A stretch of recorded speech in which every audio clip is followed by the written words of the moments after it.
Gantian po.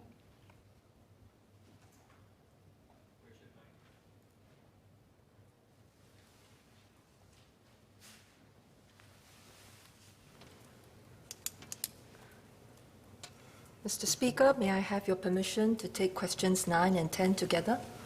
Yes, please.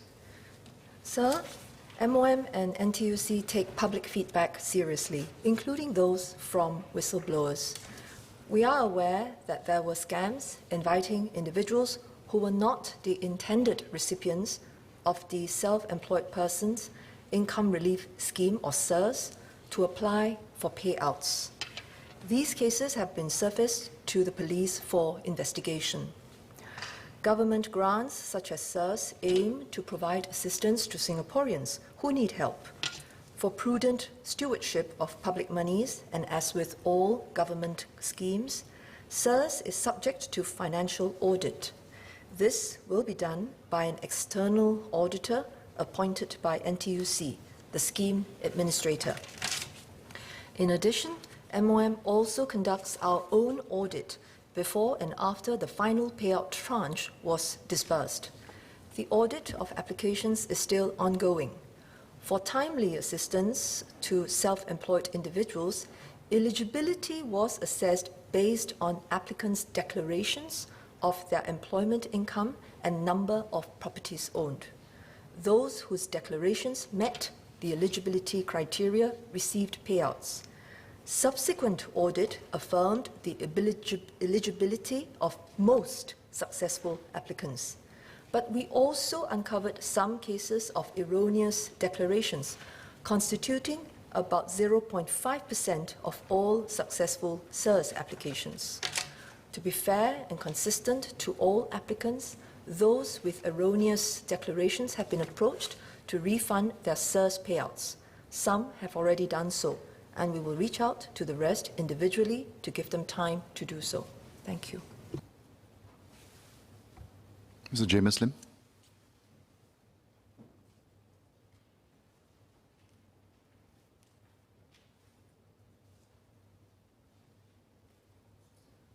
Thank the Minister for the clarification. I have two quick follow-up supplementary questions. The first has to do with the fact that given the SIRS criteria were so stringent, at least based on the number of rejected SIRS applications that among my residents, why is it that we did turn out to have this number of false positives? Was it essentially due to false reporting on the part of residents? If that's the case, then was it because that they were misled in the kind of criteria they needed to submit for their applications?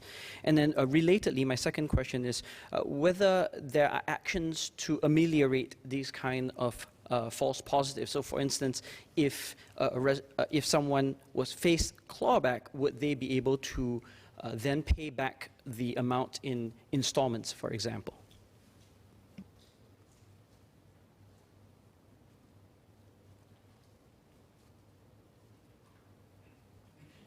Mr. Speaker, the member has described some cases as false positives. I take that to mean that they were actually the intended recipients of SIRS, but they are not going to get it. Actually, what we are discussing in this parliamentary question that has been filed is that they are not the intended recipients of SIRS, but because of the way in which they have declared their incomes, they appeared to be eligible and the payout was given to them. And so now steps are being taken to ask these individuals to refund the amount. I think it is perhaps useful to describe, the whole situation here. SIRS had a very large group of recipients that were auto-included. We had used past data to ascertain their eligibility based on the criteria that was set out. And without asking these individuals to submit further information, the payout was processed, it was disbursed to them. This was one group. But we also know that basing our disbursement on past information would potentially exclude a group of intended recipients whose data, whose information have been updated, but which we were not in possession of. And so that's why a category was opened up for applications. Now, in this period where the government was actually processing and disbursing a very large number of grant and support schemes to households, to businesses, each of these had very tight timelines to follow. And so as a result, in order to meet the timelines, there were many occasions where we decided that we should just take individuals' declarations in good faith and process the payments. However, as stewards of public funds, we do have the duty to audit, and in this situation, one good outcome is that the audit showed that most of the successful applicants had actually valid reasons to have applied, and they met the eligibility criteria. But there was a very small number, for whatever reasons, they may have been mistaken in their own understanding of their circumstances. It is sometimes possible that a person did not quite know what he was earning, and he made a declaration based on a mistaken understanding. So we will reach out to them and try and sort these things out. Mr. Pritam Singh? Thank you, Speaker. Just following up on the answer by the Minister of Manpower. Minister of Manpower alluded earlier in her reply to cases that have been referred to the police. Can Minister share how many cases in an absolute number have been referred to the police?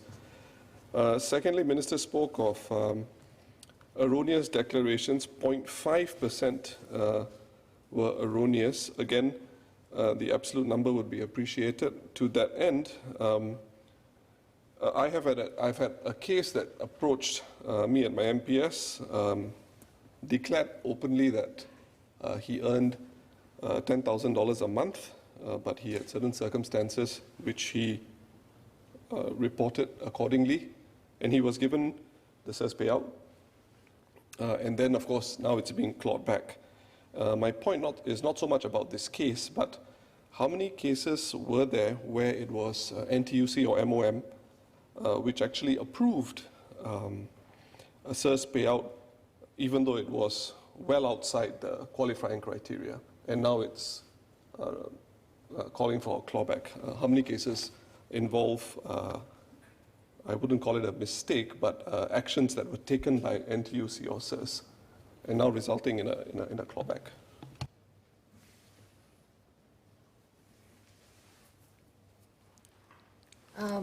Mr. Speaker, I think Mr. Singh's second and third questions are basically asking for the same information. What is the number of cases where we have approached the individuals for refunds of the SIRS payouts? I mentioned in my reply that it was about 0.5% of the successful applicants. The number of successful applicants is something in the order of 200,000. There are still some that are pending processing, but 0.5% would come to about 1,000. I think that's, the number that applies it to both his second and his third questions. To the first question, how many cases have been referred to the police? I do not have the number offhand. Perhaps if the member were to file a question, we could address it appropriately. However, I should add that the investigations are still ongoing, and it would be inappropriate for me to comment too much on it right now. Mr. Singh? Thank you, Minister. Let me just pass my second and third supplementary questions a bit more finely. I apologize if I did not make it clear. In her reply, Minister spoke of erroneous declarations, the suggestion being that it's the applicant who made the erroneous declaration. And the third supplementary question really was looking at the number of cases where NTUC or MOM acknowledged that a person fell outside the qualifying criteria and then decided, actually, no, this should not have been approved in the first place, and hence is now clawing the SIRS payout back. How many cases are we referring to in that regard? Mr. Speaker, Mr. Singh mentioned one. I myself have not come across another, but I believe that there may have been a few. I don't have the number that I can share with him right now.